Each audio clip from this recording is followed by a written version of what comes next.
Good morning everyone. A very warm welcome in this video. आज के इस video में हम साक्ष्य अधिनियम 1872 के कुछ प्रश्नों को हल करेंगे जो धारा 1 से 4 तक के संबंधित प्रश्न हैं, लेकिन सिर्फ 10 प्रश्नों का हल इसमें हम दे रहे हैं। शेष प्रश्नों के लिए आप हमारे चैनल को लाइक करिए, परीक्षा पुष्कर चैनल को लाइक करिए, सब्सक्राइब करिए और ऐसी ही ढेर सारी वीडियो प्राप्त करते रहिए।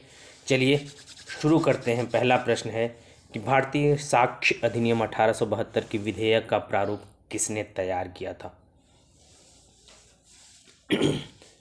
भारतीय साक्ष्य अधिनियम 1872 के विधेयक का प्रारूप सर जेम्स स्टीफन ने तैयार किया था। दूसरा प्रश्न है, भारतीय साक्ष्य अधिनियम कब लागू हुआ? भारतीय साक्ष्य अधिनियम 1 सितंबर 1872 को प्रवर्तित हुआ। साक्ष्य अधिनियम किस प्रकार की विधि है? साक्ष्य अधिनियम प्रोसीजरल लॉ है। भारतीय साक्ष्य अधिनियम का उद्देश्य उसके प्रियम्बल के अनुसार, उसके ऑब्जेक्ट के अनुसार क्या है? तो साक्ष्य विधि का समेकन, परिभाषा और उसको संशोधित करना।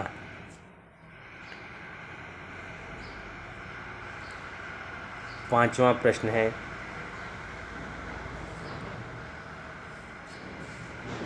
भारतीय साक्ष्य अधिनियम में कितने अध्याय एवं कितनी धाराएं हैं?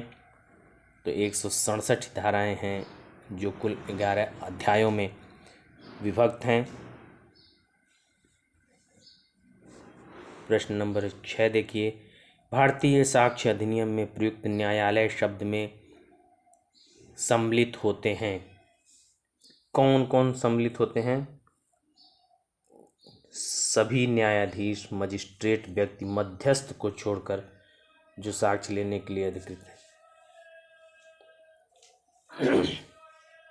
सारे प्रश्न जो आते हैं इस तरह के, उसमें जो मध्यस्थ होता है उसे भारतीय साक्ष्य अधिनियम 1872 के अधीन न्यायालय नहीं माना जाता है। भारतीय साक्ष्य अधिनियम 1872 में प्रयुक्त न्यायालय शब्द में सम्मिलित होते हैं इस प्रकार सभी न्यायाधीश, मजिस्ट्रेट, व्यक्ति, मध्यस्थ को छोड़कर। अगला प्रश्न है, साक्ष्य की विधि। साक्ष्य की विधि किस प्रकार की है? साक्ष्य की विधि केवल भूतलक्षी प्रभाव रखती है, व्यक्ति के मूल अधिकारों को प्रभावित करती है, प्रक्रियात्मक विधि नहीं है, सदैव भविष्यलक्षी प्रभाव। इस प्रश्न का उत्तर है कि साक्ष्य की विधि भूतलक्षी प्रभाव रखती है। प्रश्न नंबर 8 है, भारतीय साक्ष्य अधिनियम की धारा 3 में परिभाषित शब्दों के संबंध में निम्नलिखित में से कौन सा सही नहीं है? तो ऊपर के प्रश्न को देखते हुए हम इस प्रश्न को हल कर सकते हैं। तथ्य में न केवल भौतिक अपितु मनोवैज्ञानिक तथ्य सम्मिलित हैं। न्यायालय में मध्यस्थ सम्मिलित है। शिला पर उत्कीर्ण लेख दस्तावेज है।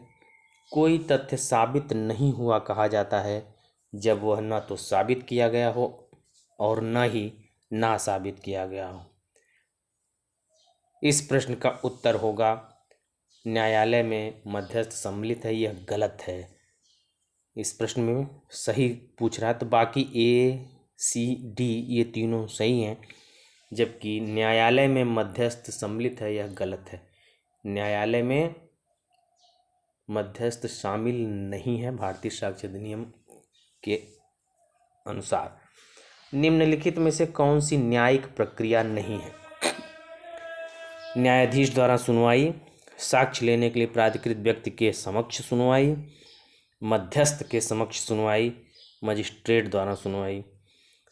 यह प्रश्न भी ऊपर के प्रश्न से संबंधित है। प्रश्न का स्वरूप थोड़ा सा बदला हुआ है। कौन सी न्यायिक प्रक्रिया नहीं है?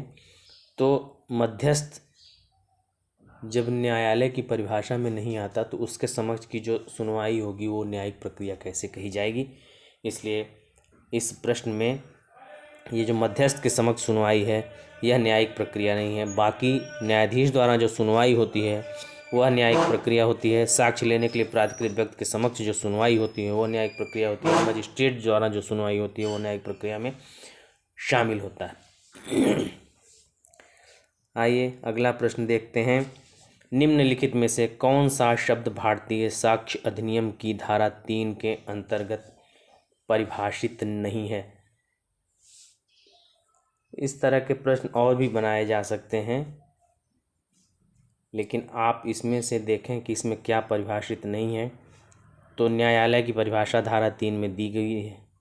दस्तावेज भी धारा भारतीय साक्ष्य अधिनियम में परिभाषित किया गया है। साक्ष्य की भी परिभाषा भारतीय साक्ष्य अधिनियम में दी गई है।